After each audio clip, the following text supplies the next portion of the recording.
Hello eighth class. आज हम अपना नेक्स्ट चैप्टर शुरू करेंगे, चैप्टर नंबर 9। ओके, आपके सिलेबस में यही चैप्टर है, फोर्स एंड इट्स टाइप। ठीक है, ये हमारी वीडियो फर्स्ट होगी जिसको हम शुरू करेंगे। ठीक है, तो फोर्स एंड इट्स टाइप पहले भी आप पढ़ चुके हैं। फोर्स क्या होता है? फोर्स होता है बल। क्या होता है? बल। जब आप किसी चीज़ पे फोर्स लगाते हैं, ठीक है, तो हम पढ़ेंगे और वो कितने तरीके के फोर्स हम किसी चीज़ पे लगाते हैं या बल कितने तरीके के लगते हैं, कितने तरह के होते हैं, वो हम पढ़ेंगे। ठीक है, force and its type. We use force all the time. We use force to open a door, to pick up a school bag, to brush our teeth, to squeeze our toothpaste from a tube, to turn a tap. We make bodies move by the pushing or pulling them. This pull and push or pull applied on a body, it's called force. आपने देखा होगा हम force जो होता है लगभग हर time लगाते हैं, चाहे हमें दरवाज़ा खोलना हो, चाहे हमें अपना स्कूल बैग उठाना हो, चाहे हमें ब्रश करना हो, चाहे हमें टूथपेस्ट निकालना हो, ठीक है, ट्यूब में से, चाहे हमें टैप टोटी है उसे बंद करना हो, खोलना हो, कुछ भी करना हो, तो जो हर बार फोर्स लगता ही लगता है। फोर्स कैसे?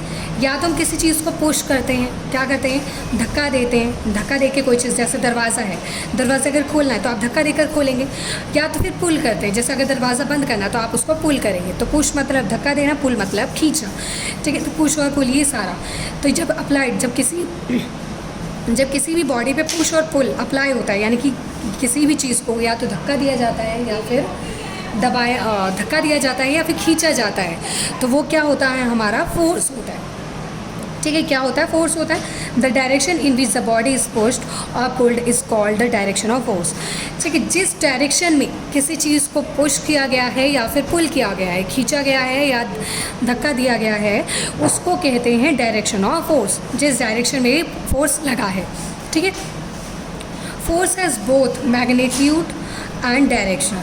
ठीक है, फोर्स दोनों चीज़ होता है, एक मैग्नीट्यूड और एक डायरेक्शन। मैग्नीट्यूड और डायरेक्शन मतलब किस डायरेक्शन में मूव किया, मैग्नीट्यूड कितना मूव किया, ठीक है, कहाँ कितना किया मूव, ठीक है, किस एंगल पे मूव किया।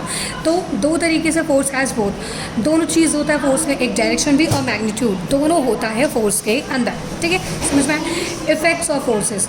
अब फोर्स के इफेक्ट क्या होते हैं? By effect of force we mean what force can do और what change a force can bring about. Effect of force का मतलब कि फोर्स क्या कर सकता है या कौन सा बदलाव ला सकता है। पहला, force can cause motion in a stationary object. देखिए, फोर्स क्या करता है, कोई चीज़ से, मान लो अभी देखो ये पेन है, ये पेन अभी स्टेबल रखी हुई है, कुछ नहीं हो रहा, पर जब इसको मैं पुश करके इसको धक्का दे दी हूँ, ठीक है, तो अब ये मूव किया ना, यानी कि मैं इसको मूव कर रही हूँ। ठीक है, तो ये स्टेशनरी ऑब्जेक्ट को मैंने मूव किया, मोशन में लेकर आई, मैं इसको मोशन में लेकर आई।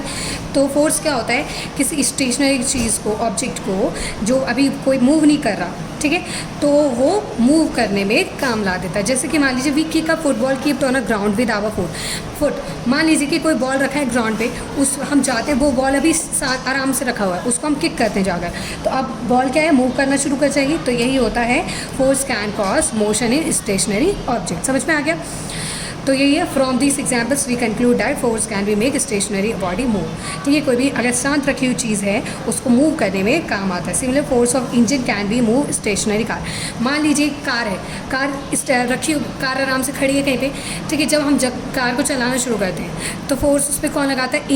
इंजन स्टार्ट करते हैं। इंजन क्या शुरू करता है? फोर्स लगाना शुरू करता है उस कार पर, और जैसे ही उस कार पर फोर्स लगना स्टार्ट होता है तो वो कार जो है वो चलना शुरू हो जाती है। तो कोई भी चीज़ जो है वो शांति से रखी हुई है तो उसको मूव करने में काम आता है। ओके, नेक्स्ट है, force can stop the moving object. जैसे ही किसी रुकी हुई चीज़ को चलाने में काम आता है, वैसे ही चली हुई चीज़ को रोकने में भी काम आता है फोर्स। जैसे कि फोर्स कैन स्लो डाउन और completely stop a moving object. Force क्या होता है? कोई चीज़ बहुत स्पीड में चल रही है, उसकी स्पीड कम करने में भी फोर्स काम आता है या फिर पूरी तरह उसे रोकने में भी। If we riding a bicycle we applied a brake to slow down और टू स्टॉप इट। मान लीजिए साइकिल चला रहे हैं, साइकिल मूविंग में है, मूव कर रही है, ठीक है, वो साइकिल मूव कर रही है, अब उससे हमें रोकना है या उसकी स्पीड को कम करना है, तो हम क्या करेंगे? धीरे धीरे उसका ब्रेक, उसको दबाना शुरू करते हैं। ठीक है, ब्रेक्स लगाते हैं। तो ब्रेक क्या काम कर रही है? ब्रेक काम कर रही है उस साइकिल पे फोर्स डालने का, और जैसे ही फोर्स डल रहा है तो मूविंग साइकिल रुक जाती है ना। और अगर रुकी हुई साइकिल है, उसको चलानी है, तो पैडल से फोर्स लगाते हैं हम, फिर वो साइकिल चलने लगती है। तो दोनों चीज़ है इसमें। Force can change the speed of moving object. आपको मालूम है फोर्स क्या है, किसी भी मूविंग ऑब्जेक्ट का स्पीड, रफ्तार बदल सकता है।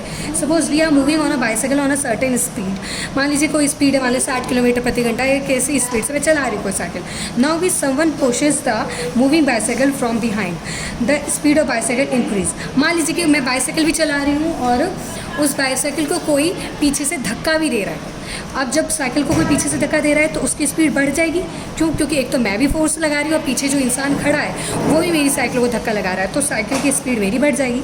It will move faster. On the other hand, if someone pulls the moving bicycle from behind, अगर मैं साइकिल चला रही हूँ पर अब कोई धक्का नहीं दे रहा, उसको पुल कर रहा है। मैं साइकिल चला रही हूँ और कोई पीछे से उसको खींचने में लगा हुआ है कि मत चला, पीछे से ऐसे पुल करने में लगा है, तो साइकिल की स्पीड क्या होगी?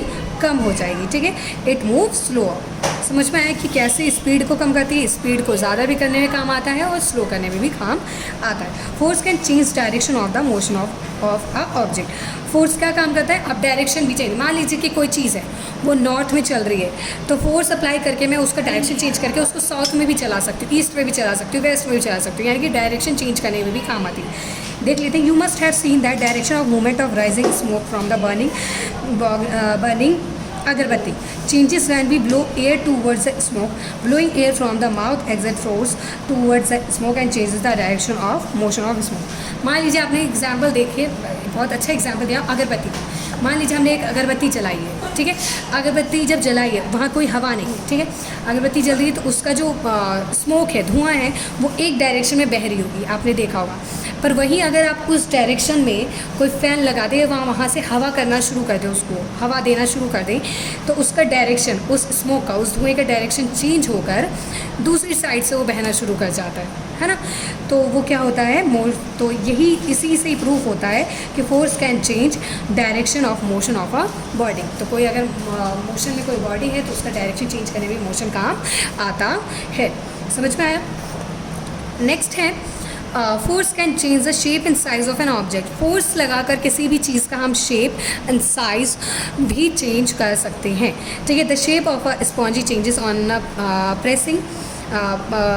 Similarly, the shape of a balloon changes on the pressing or pulling.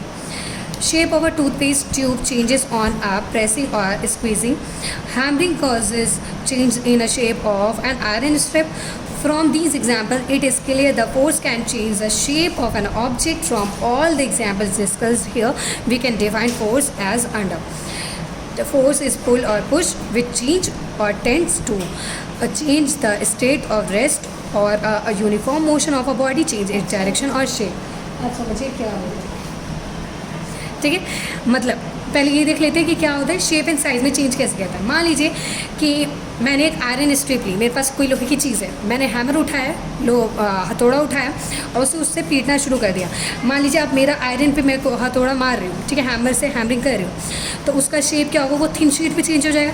अब उसका शेप चेंज हो जाएगा, ठीक है। वैसे ही अगर टूथपेस्ट है, ठीक है, टूथपेस्ट है, उसको मैं दबाती हूँ तो उसका शेप चेंज होता है। बैलून है, बैलून में जब तक हवा है, ठीक है, बैलून है उसमें हवा भरी हुई है, ठीक है, उसको प्रेस करती हूँ, उसका शेप चेंज हो जाएगा, फिर उसको छोड़ दूँगी तो उसका फिर से शेप वैसे ही हो जाएगा। तो फोर्स से हम किसी चीज़ का शेप एंड साइज़ भी चेंज कर सकते हैं, ठीक है। शेप में भी चेंज आ सकता है और साइज़ में भी चेंज आ सकता है। इसी के बाद तो आपको समझ में आ गया कि कैसे कोई रुकी फोर्स का कहाँ कहाँ काम आता है।